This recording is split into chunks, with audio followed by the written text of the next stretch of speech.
in the pub. It's the second one that we've had since we've been allowed back in to pubs in reasonable numbers. So it's really pleasing to be able to see people in person.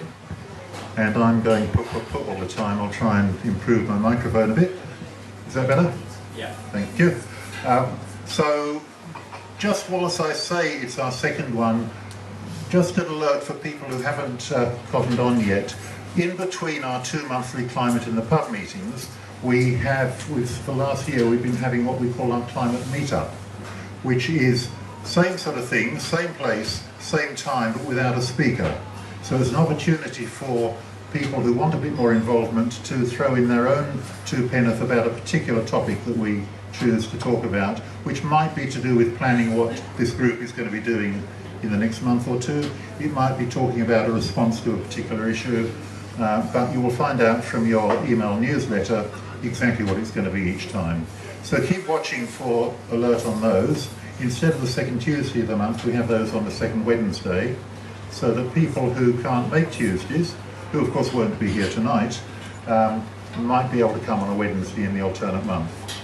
Speaking of newsletters, I guess that everybody in this room has their name on our email list for our monthly newsletter. If you haven't, if you found out about this some other way, through Facebook or posters, please, before you go, make sure that you sign up for our newsletter list. And you can do that. There's a sign-up form there, but if you can't fill in the form, you can just point your phone at the QR code and that'll take you straight to an online form you can fill in. So that QR code is for signing in to our newsletter list. It's not the one outside for signing into the pub. So that much done. I should start the main meeting. In fact, I should have started earlier by acknowledging that we are meeting on the lands of the Gadigal people of the Eora Nation. It's their land. It was never ceded, and we acknowledge their elders past, present and emerging. Tonight we have a very experienced speaker. I'm not going to introduce her. I'm going to leave that to Tamara, who's taken on the job of organising this meeting this evening and working with our speaker.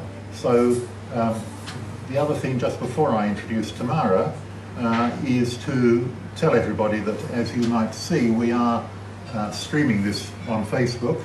So if you loved it so much at the end of it that you want to hear it all again, you can go back and look at your Facebook entry. There might be people outside there who are watching us on Facebook, but certainly there'll be people at home able to see it as well. It will be available afterwards, and we're going to start rolling it just as soon as I hand over to Tamara. So with no further ado, Tamara Winnikoff, who's one of our committee members, will introduce the meeting. Thanks. Hi everybody, thanks for coming tonight. It's a bit cold and miserable out there, so you're the motivated ones. And I'm sure you won't regret coming to hear what Amanda has to say. And I can vouch for her because she doesn't know it, but I've known her for over 20 years as a silent admirer. Because she was at university at the same time as my son, and she held the exalted position of the president of the National Union of Students New South Wales. And even at that stage it was quite obvious that Amanda was going to have a brilliant career. You will have seen from the information that's been circulated that she's been the founder of a couple of very influential advocacy organisations that are close to our heart. Get Up, she was a co-founder of Get Up. I know some people here are members of Get Up, and that organisation is still powering along. And she was also the founder and worked as the CEO for the Sydney Alliance, which is, when I first heard about it, I thought, gosh, what an unholy alliance of strange bedfellows this is.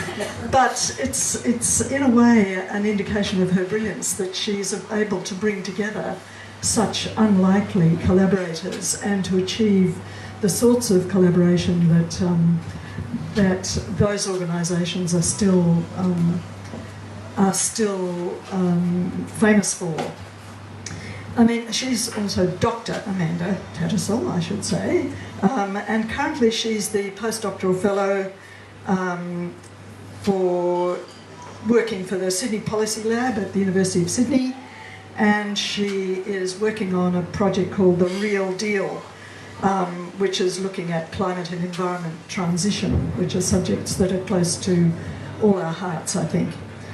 She's also, another way that some of you will know her is that she's the host of something called Changemakers, which is, if you're interested to learn more about how to do it, it's a podcast and you can tune in for free. She'll give you the reference for how to do that.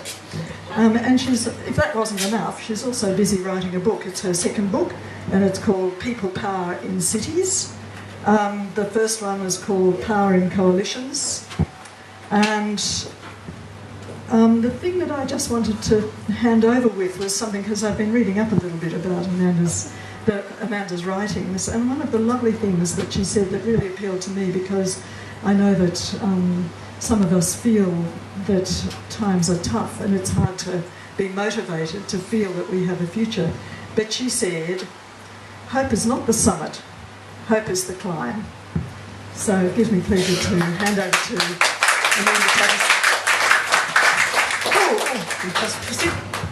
Thanks, Tamara. That was really lovely. And hello, Facebook, and hello, people who made it out in the cold in the middle of winter to have a discussion about social change. So, I first got involved in sort of social change, really involved in social change organising at university, as Tamara mentioned. But I got in getting involved. I had come from a family that was passionate about the political issues of the day, you know, briefed by the newspaper or the radio, but and with some life experience in the rough and tumble, but with limited experience in actual practical politics. So my grandma was probably my biggest mentor and leadership guru. She grew up poor in North England during World War II and the later stages of World War I, and she did it tough, right? She learnt about how politics worked by living it, by having a rough time. At one time, she spent a period of time homeless, and she was our babysitter in chief. My parents were frugal when we grew up and didn't have much money, and she would always get dropped at her house to be looked after. And she would she was a chatter. She liked talking. She was very delighted when we would come over, and she would talk to us about these experiences in the UK. And it's from her that I learnt the word egalitarian, because she brought her family of 4 kids to Australia just after World War II because she wanted to get away from the horrors, she said, of class war there. And she was treated badly because she was poor. So I sort of got some of my politics from her. I joined the union movement in part because of what I learnt from her. But I also learned about the importance of a fair society from my family directly, right? Like my dad actually only went to university because of free education. He went as a mature age student when I was about 7 years old. And my family life changed because my dad went to university. He went from being a copy boy in an insurance company, and he actually ended up being a general manager of an insurance company. And the thing that made the difference was that he got access to free education. And so I was able to slowly pull together a sort of set of values around politics from that. But when I joined the student movement, I was clean skin, fresh as roses, had no real allegiance or understanding, and was just trying to work out what was going on, right? It felt a little cliquey.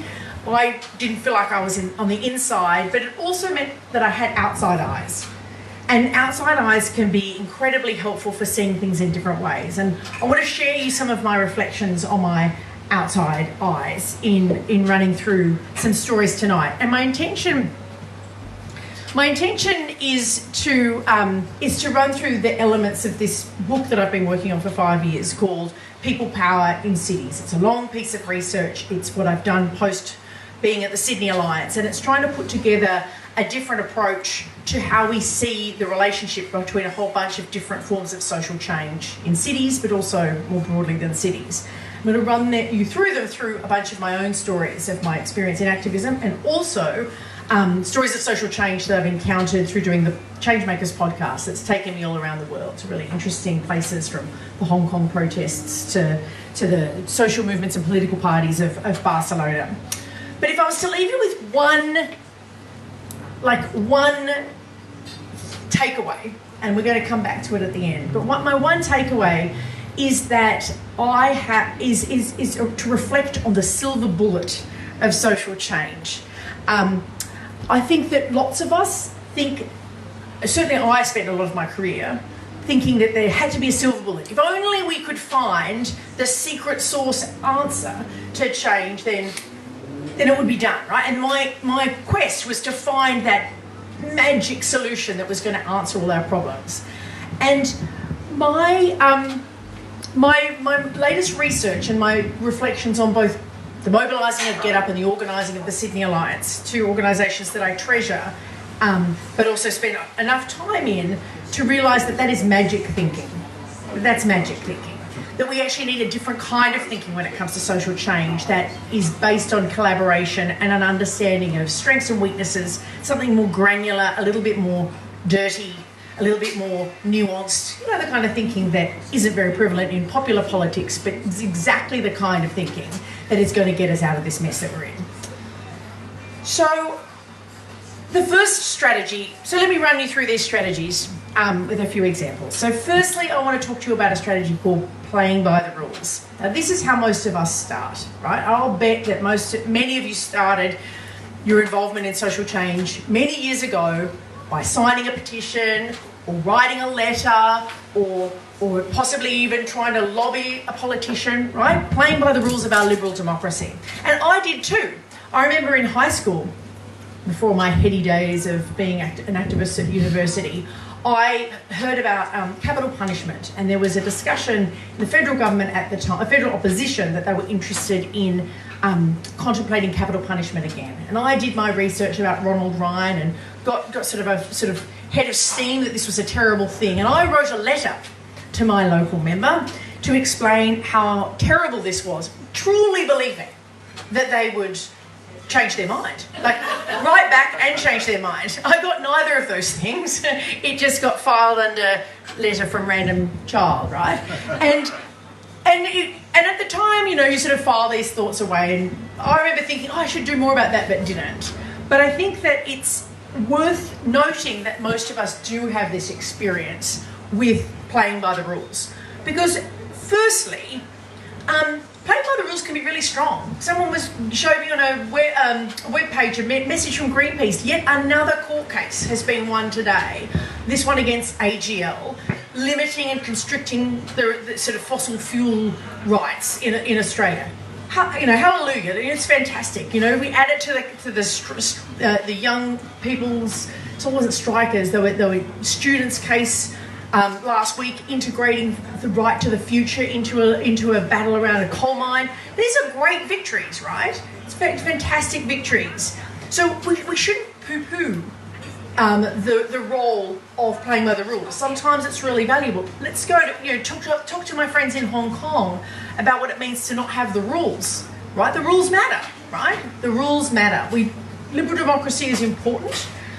We worry about authoritarian crunching on these rights, and we want to use these rules and respect them. They are, when you powerfully use them, they're seen as legitimate because they're an expression of liberal democracy. But the weakness is we're always playing with their rules. They set the agenda, they being those with existing political and economic power, right? They're someone else's rules. So the timelines and the timetables by which you play the rules are not ours. They're someone else's. And there's always a weakness when you're playing on someone else's timeline, right? So they're limited, right? It's a limited form of play. So I did go to uni. I'm not going to tell any stories from my time at university. I actually want to tell a story from my time soon after.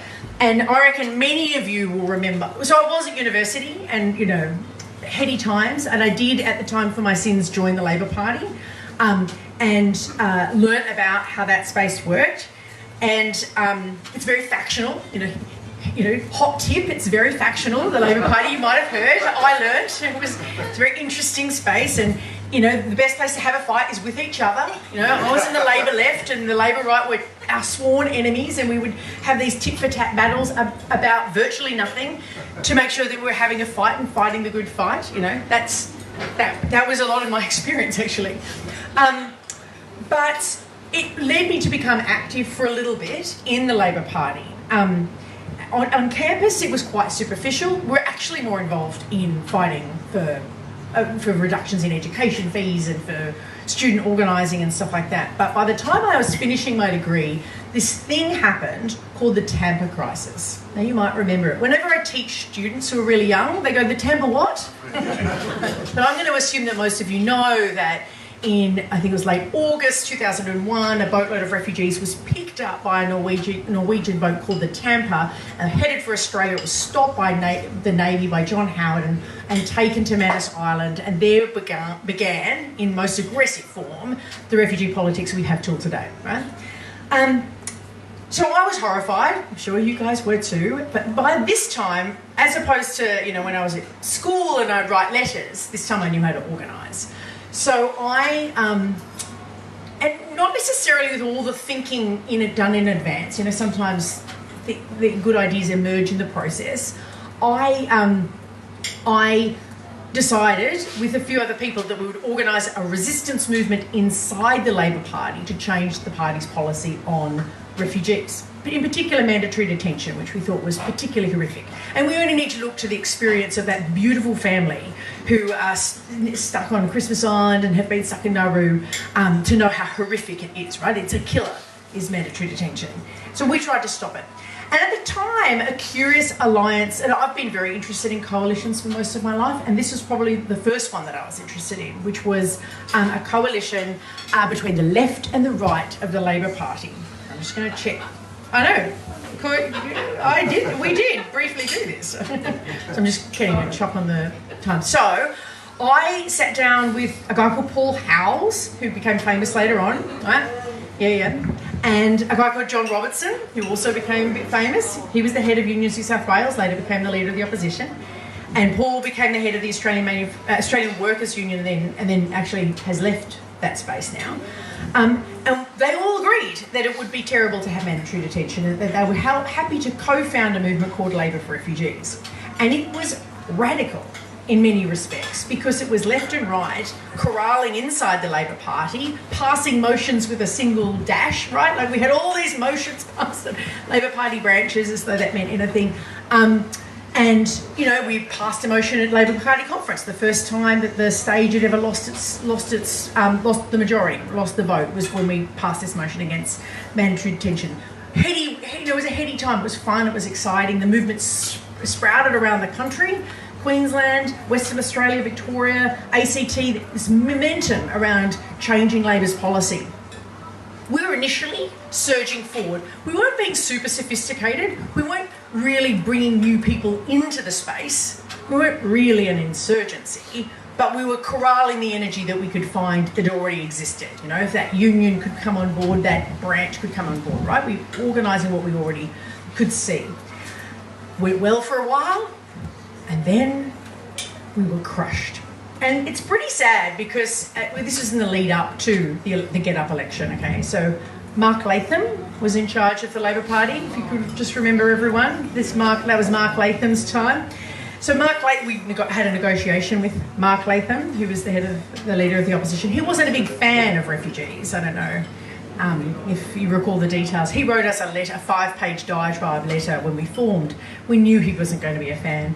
But anyway, we moved our motion at the national conference. I was one of the people, and there were all these rank and file people, including people who weren't very powerful at the time, like Sally McManus, who's now a rock star, but she was less powerful then. And we were this less powerful group.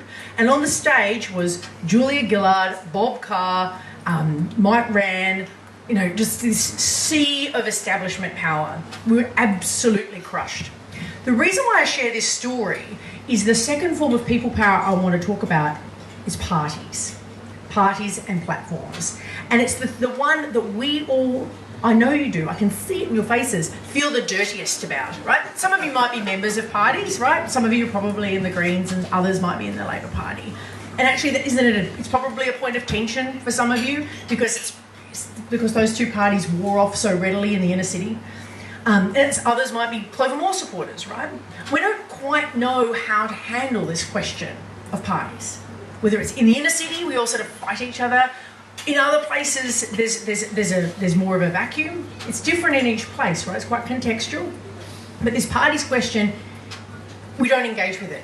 Yet we have a party problem, right? We have a party problem in that we don't really have a majority progressive party that looks like it's going to fix any of the problems that we've got. I was talking to someone in Western Australia earlier, like a few hours ago, this afternoon, who was talking about, we've got a Labor Party who's got basically a super majority and is not very progressive. What are you meant to do with that, right? So we have a party problem, but we don't have anyone in movements really engaging with a conversation about parties. Usefully, I have an answer to this question, which is in basically every other country that I've studied, whether it's Hong Kong, Barcelona, the United States, even the United Kingdom in a wacky way, which I wouldn't want to copy, but still have done this, there have been alternative strategies around politics. So Barcelona is the best example.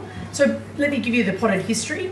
Barcelona, global financial crisis 2008, housing disaster, 500,000 people evicted from their homes across Spain. Horrendous. Mortgages.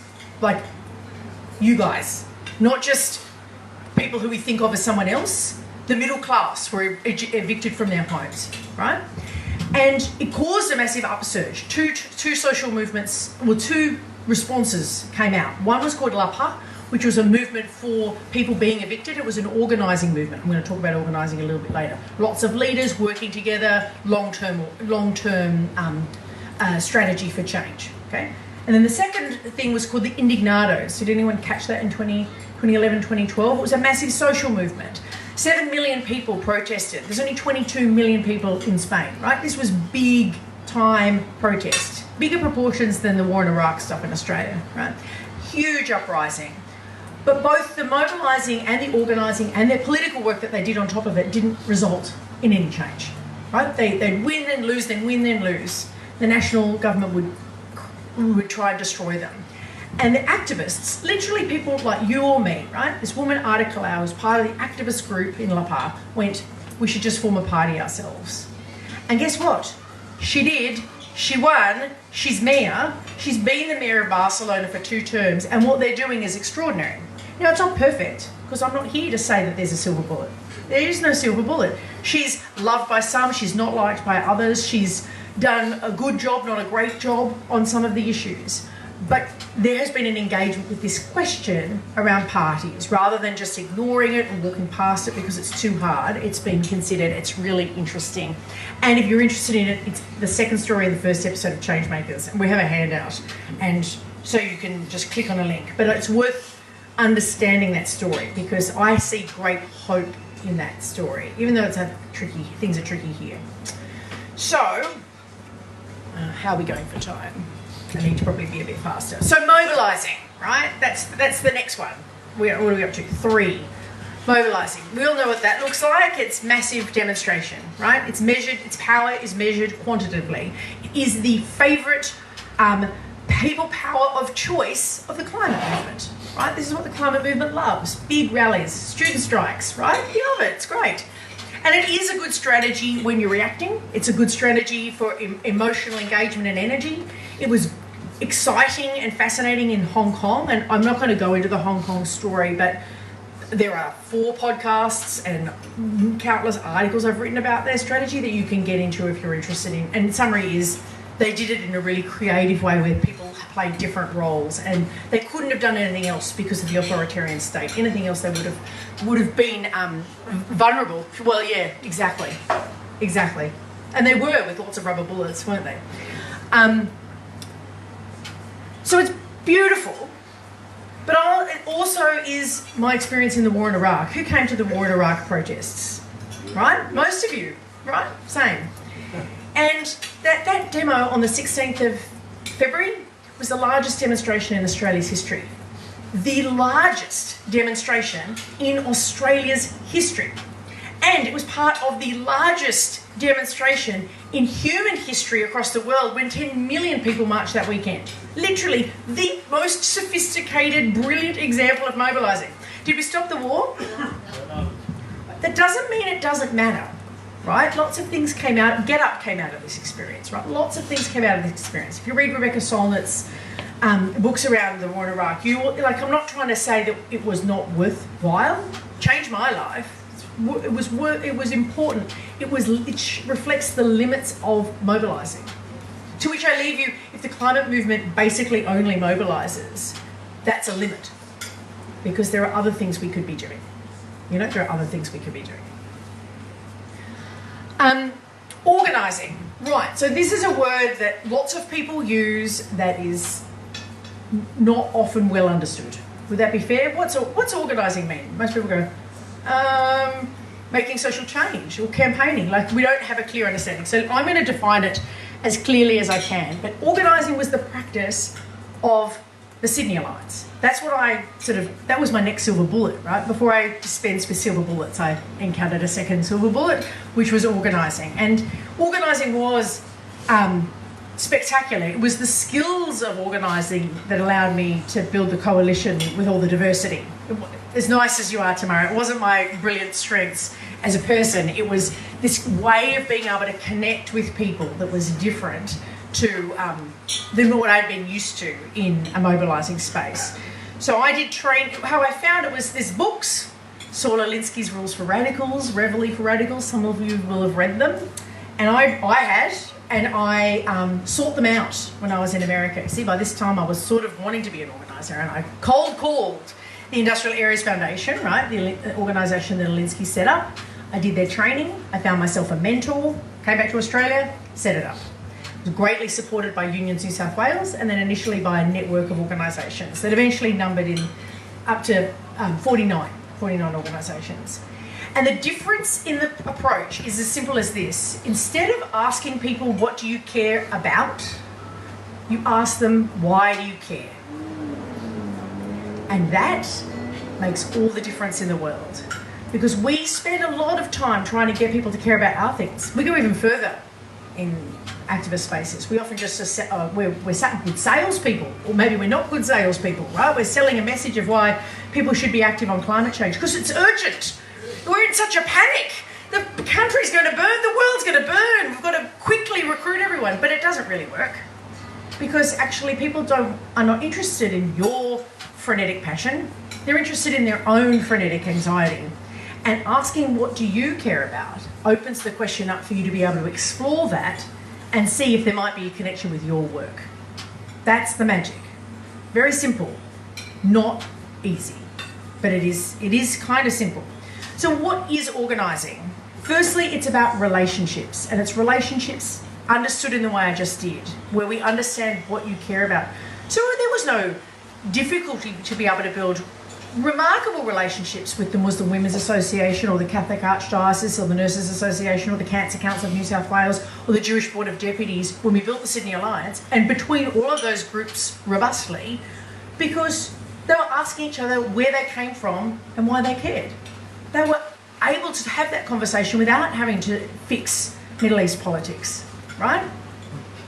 But then they got to a place where they could have the sharper conversations because they learned how to trust each other. Just like we could have sharper conversations about whatever sharpness exists between us if we build that kind of trust first, right? Secondly, it's about power, right? People hate the word power. We do a whole training about power because people go, I don't want power. It's like, well, I do, because you know what? You need power to win, and I need to win. I need to stop climate change, otherwise my kids are going to have a horrendous life and their kids are going to have a horrendous life. We definitely need to have the power to stop that. But we need not power over, not tyrannical authoritarian nastiness like we see every day. We need magical power with. We need the creative combination of our energies and our distinctiveness knitted together into something that's remarkable and new.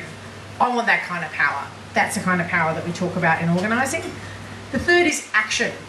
You can't just sit around and talk, you've got to do, right?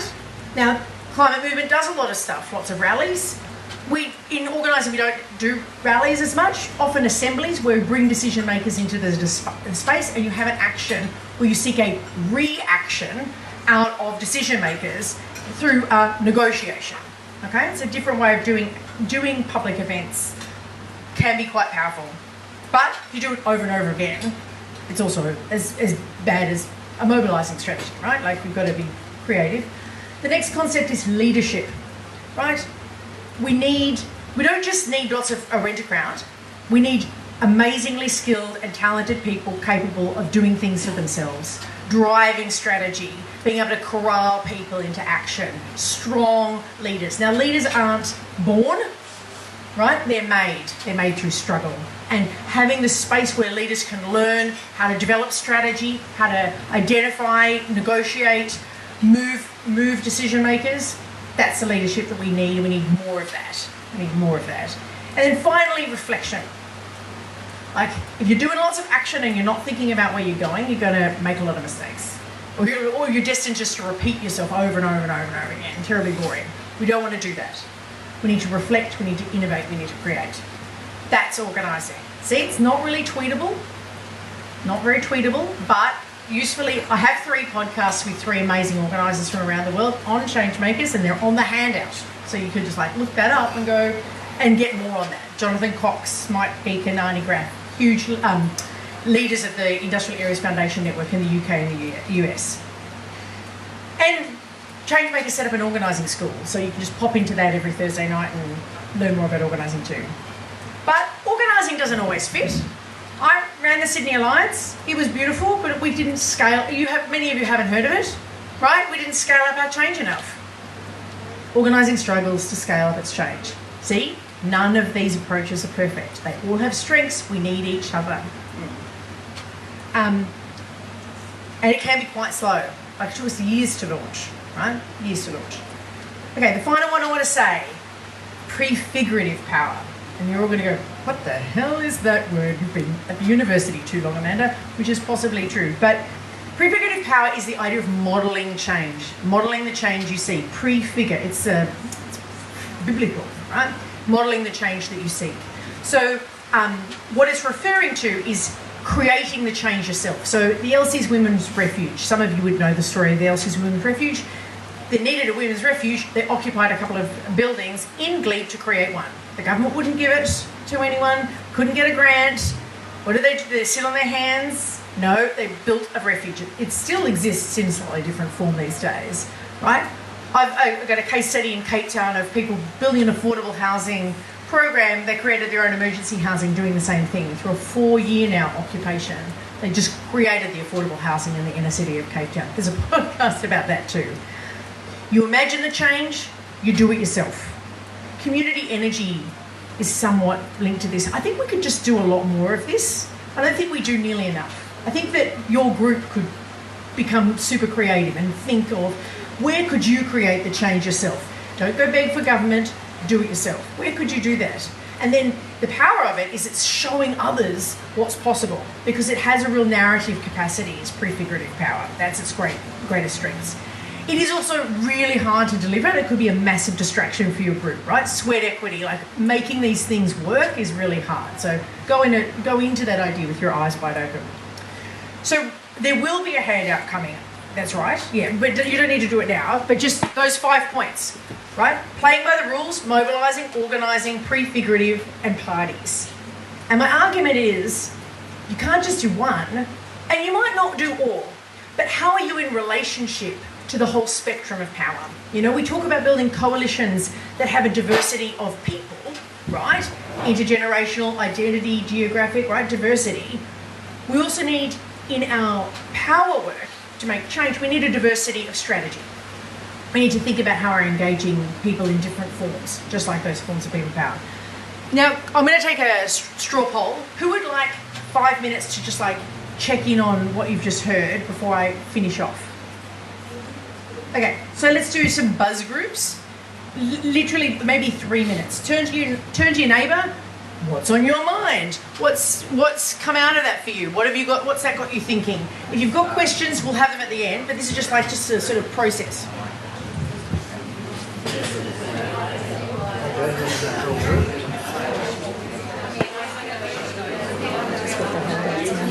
Hey, sorry, Facebook, they're going to have a chat for 3 minutes, and then I'm going to come back with the 3 lessons that is for this group. But if you don't want to stick around, we understand.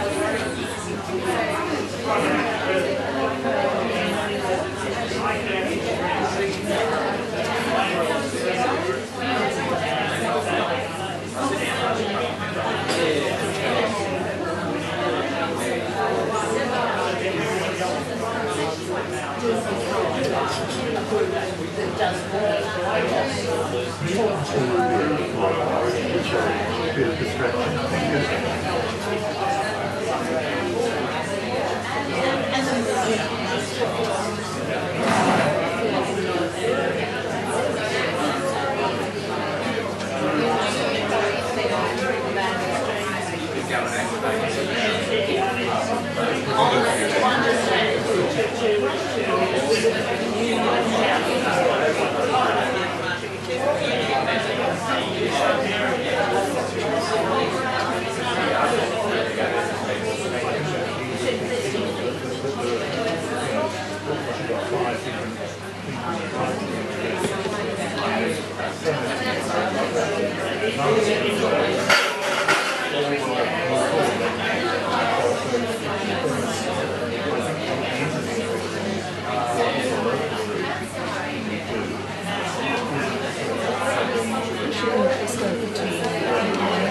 We should, because I was going to 1 more minute, or should I just start? Yeah. That's 3 minutes. Yeah. I just, because it just make the later the questions better, or so I just let my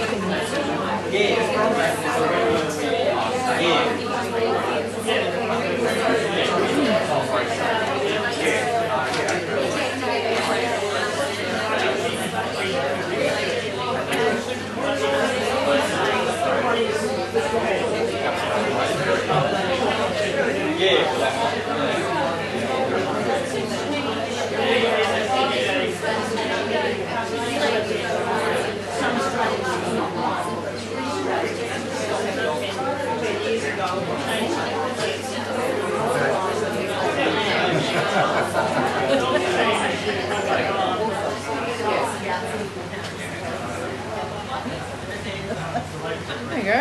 It works. We use that too. We use that too. There you go. This is a group that learns. Sorry? How do you do that on Zoom? Mute all. Okay, so let me just finish off with a couple. So, that's all nice. 5 forms of people power. What a nice little discussion. But what does that mean for your group? Right. So I've got a few thoughts. Look, there's lots of thoughts. I'm sure you've had more than I would be capable of, right? You've written reflections. But here's a few things that I just want you to think about too. First, there isn't a magic bullet, right? There is no, I know, it's so disappointing. I remember sitting down during the peace movement, the war in Iraq, with Jack Mundy, right? Some of you will remember Jack Mundy from the Green Bands. And we had a beer with him and went, what are we meant to do? Surely there's some special ingredient that we're missing. He went, look, what you need to do is just have lots of conversations. You need to build relationships with interesting people. You need to have some education program, and you do that for 10 years, you'll get somewhere. It's like, you mean that we just have to do hard work? And the answer is yes, and that's the answer for you guys too, right? For all of us. The answer is some of what we're doing with some shifting around, but there is no, panacea, right? There's nothing that's going to come and save us. We need to imagine partnerships between the strategies rather than thinking that we need to be all of the strategies either. Like, I'm not saying, right, everyone needs to form a political party alongside of a prefigurative strategy, alongside a mobilising strategy. No. What you can think of is coalitions or networks between people exercising different strategies, just like we would in a campaign. And so thinking of how you work productively between them. And actually I see we all have an interest in productive relationships, in particular between progressive parties, and not unproductive relationships, and how we can facilitate those productive relationships. They don't always sit well together, right? Like political, you guys are explicitly non-partisan, which is good, because I've been in groups where parties have tried to sort of kill it, right? Kill the organisation. They can be very difficult and damaging in an organising space or a mobilising space. Different spaces are good, but how are you networked? How are you in relationship with one another? So the second one is, I think if I was in your group, if I was in my local group, I always think that you need to double down on your relationship work. This is where the power building comes. If you want it to be strong and diverse and interesting, it's the relationship work that will deliver it. You'll always need more people. You need a more diverse array of people, people who are different to each other in networks. And you always need to be building it, because if you're not building it, you're dying, right? That's just how it works. You need it internally. You need it externally. There's a whole bunch of organisations that you could be networked with here, of which you're one in a coalition, right? They don't all need to join this group, right? You could be in a network. You need networks of power in the area and beyond. Relationships can also be about creating opportunities to learn about things you don't know. Who here's been to the coal mines of the Hunter Valley? Cool, right? More of you could go. Who here's spent a lot of time in Western Sydney? Like a lot of time in Western Sydney, and knows the difference between Lakemba, Bankstown, Blacktown, right? Some of you do, some of you don't. So the people who do know those areas, brilliant, can organise field trips for those who don't. Like, getting out of your own skin not only helps understand the challenging content. It's easier to organise around climate change in Rozelle than it is to organise in Lakemba. It is, because the issues are different. People care, they just come to the issue differently.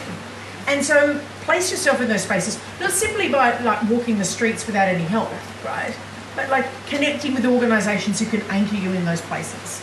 And there are people who could do that.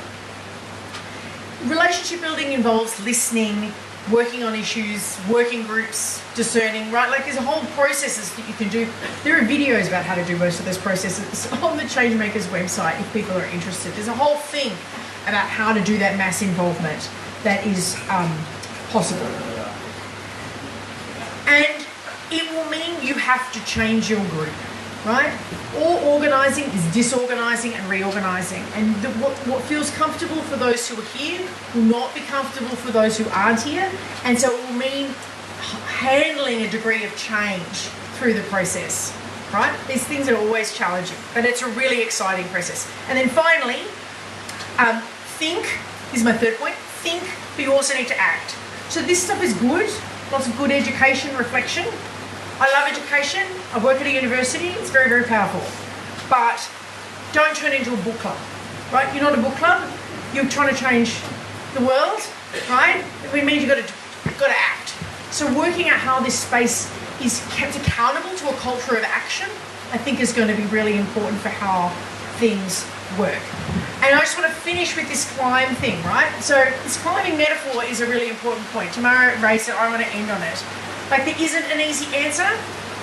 And this idea of a metaphor in climbing came from Saul Alinsky. It's in Rules for Radicals. And he said, if we think of the struggle as a climb up a mountain, then we must visualise a mountain with no top. We see a top, but when we finally reach it, it's the clouds part, and we find ourselves merely on a bluff. The mountain continues on up. Now we see the real top ahead of us, and strive for it only to find that we've reached another bluff, the top still above us. And so it goes on and on interminably. That's what we're up for, friends. That's what we're here for.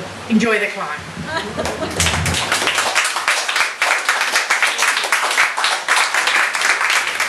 Thanks, Amanda. Don't go away. I think I turned the sound off, sorry. Right, so now we have the opportunity, now that Amanda's blasted all our presumptions and taken the ground away from us and told us that we have to start all over again. Are there questions that people would like to put to Amanda? I actually have one to start with, Amanda, because thinking about one of the big challenges for a group like Balmain-Rozelle is something that you've alluded to, I think, which is it's easy to talk to ourselves because, you know, you can probably stop just about anybody in the street of Balmain-Rozelle and they're going to think pretty much along the same lines as us. But I remember hearing about a wonderful initiative that was taken in Germany where a newspaper, particularly a newspaper, advertised for people who had opposing opinions to volunteer to have a conversation with somebody that they absolutely disagreed with. And apparently it was a resounding success and something like 80% of people nominated to continue to do it. So I guess my question to you is around what strategies, I think you've given us these strategies, but to how to accommodate the Daily Telegraph, for example. And also, I'd say once I've done this, we could easily. Oh, sorry. Once I've answered this, if people are interested, we could take a few questions or comments, and then I can respond to them as a group. Sure. If it means that a few more people can speak. So, 50 years ago, we used to have stronger mediating organisations. 80 years ago, stronger mediating organisations. So you could go to your church or your well-attended union meetings or at your school PNC and have political conversations with other people, right? Mediating organisations. So you could mediate the politics of the day with each other. The difficulty we have for politics these days is that we either get blasted at from a telegraph, or Facebook, frankly, is just as dangerous in terms of the sort of secret content that comes through. I don't have a problem with the people who read the Telegraph. I have a problem with the people who own it. You know, I do have a problem with people who own it because they're not on our side. And I do think someone needs to do something about Murdoch and the way in which that he is destroying the climate debate and most progressive politics. But in terms of the people, we do need to create spaces where we can mediate conversation with diversity. Well, I think the best way to build a culture of conversation is through relational meetings, which is this how to talk to about I can have a conversation with you about why you care about what you care about, not what you care about. And I think that is the most important art form, because it doesn't really bother me so much about people having a sort of policy disagreement about something. I think people change their opinions about policy fairly openly. I think the deeper value stuff that comes in the why conversation, that's where we need to connect and understand the different perspectives. I remember when the Tampa crisis happened, Hillsong spoke up a bit nastily and then didn't say anything at all. Hillsong are now absolutely strong advocates for freeing refugees from detention. And that kind of work has happened because of powerful relationships where people have tried to not think about their prejudices about Hillsong and instead connect with people on the values that they have in common. And I think that if we work that muscle and create spaces to expose ourselves, so we build that muscle, I think that's where change will happen. Thanks. Now, I hope that Amanda's talk has stirred your brain to think about things that you might like to hear her comment on further, and having had the little discussions that she initiated, aren't there questions coming out of that? Yes, Angela. My question is on focus. For a group like ours, it's useful to have a goal that you work towards. On the other hand, the more people that you speak to, particularly about why they care and not just what they care about, that can be also very nebulous. It can take a long time to actually reach that point. Comments, please? Yep, let's take a few more after that.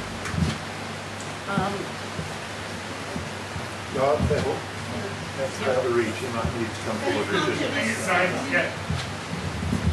I was just after a comment, really. On the weekend, there was a very interesting rally at Town Hall, which was Gadigal to Gaza, and that was like such a movement of two very different groups working together with a common theme about settlers. And I think we have a lot to explore in common with a lot of the Aboriginal groups around they were trying to protect their lands, but it will have the same consequence as us trying to protect the climate. There's a lot to talk about. Yep. One of the challenges, man, for a group like us, I think, is that word diversification. Particularly when you look around the room here, you can see the average age, most of us, minus one or two faces. But when it comes to younger people, trying to attract them into a group like this, a group that's used to sprinting rather than an endurance event, it's very hard. You'll have a bushfire, you'll have a trigger event, and they'll get all into a frenzy and everyone gets excited about it. But how do we hold on and sustain the interest of those people over the duration? Cool. So let me do 1 and 3 first because I think that they're related. So this question, so I think you're absolutely right. You know what I mean? There is a tension between having a really clear focus set by a small group of people and having a hurly-burly sort of chaotic process that involves a large group of people. One has a precision and one can be nebulous, right? I think that you define, I agree with your definition. I think there's a question before both your point and the youth point, which is why do we form groups? Like, what's the purpose of the group, right? And you know, there's something about connection and learning and so creativity and joy from that. And then there's also something about having enough power to do something in the world, right? So it's sort of both parts, right? And you obviously define it, but one's got a little bit to do with relationships, one's got a little bit to do with power, right? Relational power. It's why people come together. But I think when it comes to the question of how, to what extent you have a sort of why process or a listening process, or how do you involve young people, is if you need them, you will have to spend the time to work out a structure to engage them, right? So if you have enough power at the moment and the group is sufficiently powerful, then you don't need to have a more nebulous process because you're sorted, right? You're sorted. You've got enough power. If you've not got enough power, then you need to do another process. So that doesn't necessarily mean you need to have 100 people in a room and everyone talks about why they care about stuff, right? That's not how we built the Sydney Alliance. I did 6,000 one-to-one conversations, right, over a long period of time.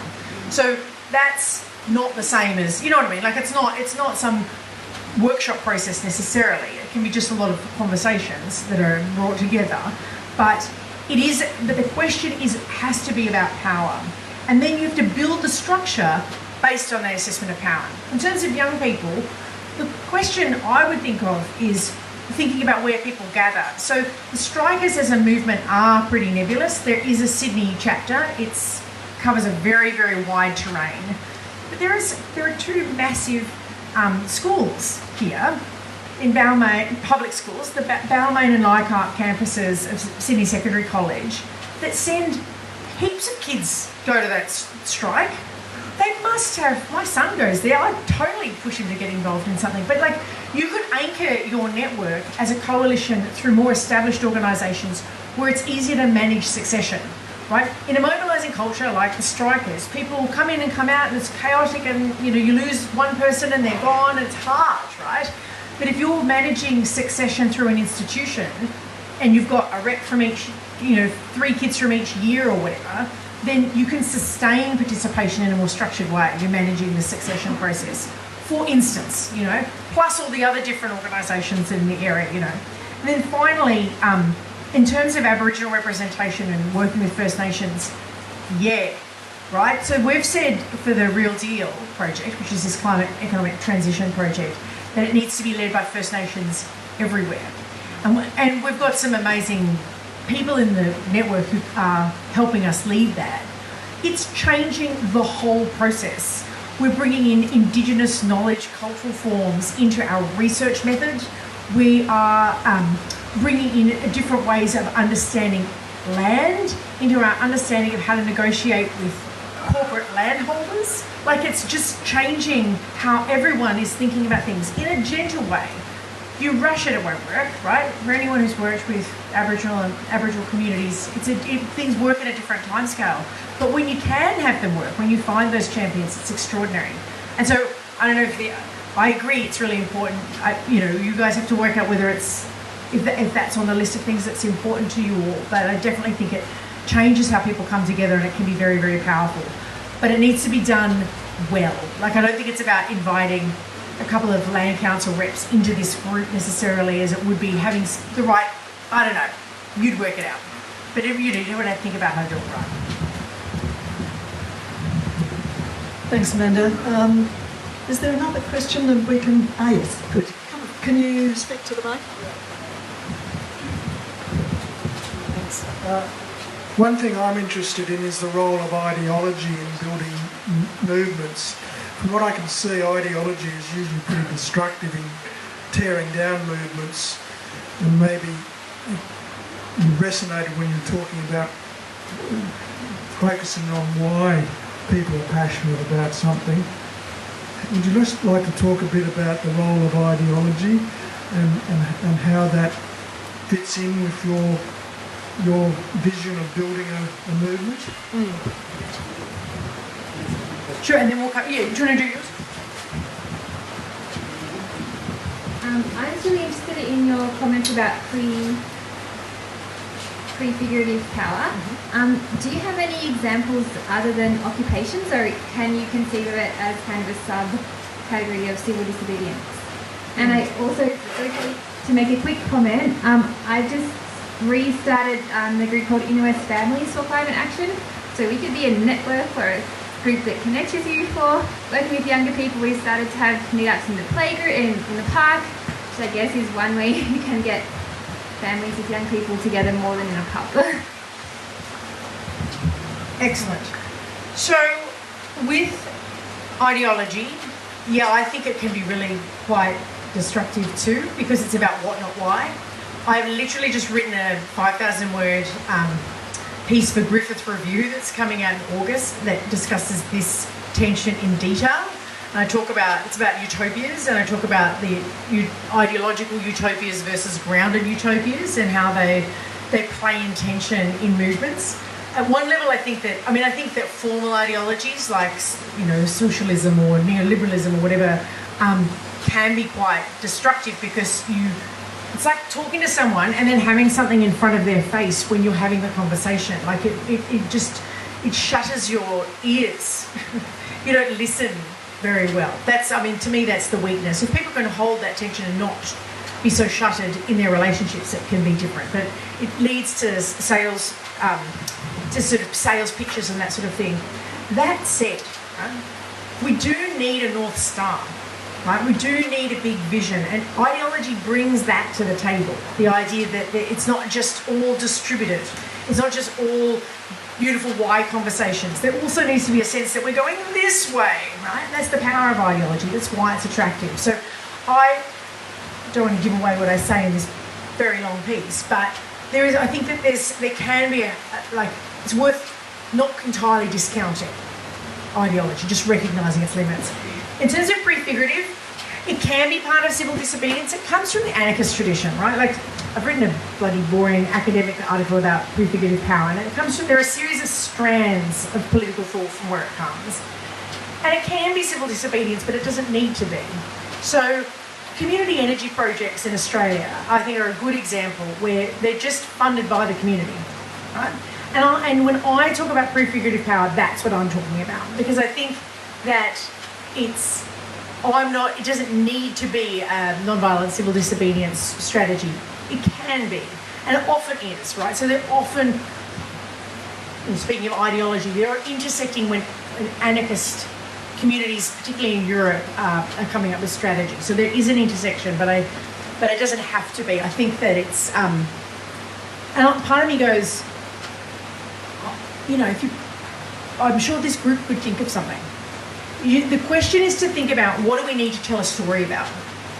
What do we need to tell a story about that we can microcosm, that we can drill down to be so small that it's doable, that once the story about this is told, it's expansive and inspiring and therefore powerful to others. So we're using the idea of prefigurative power, prefiguration, in the cities. We're doing place-based organising with the Real Deal project. We've got a couple of different places. We want to set up what a real deal transition would look like, right? What a proper climate economic transition looks like, where people get jobs and live good lives and don't have a terrible time, as to prefigure what it should look like everywhere else, right? So I think thinking in those terms about how are you modelling, if that's the way in which you think about that form of power, I think it's very expansive.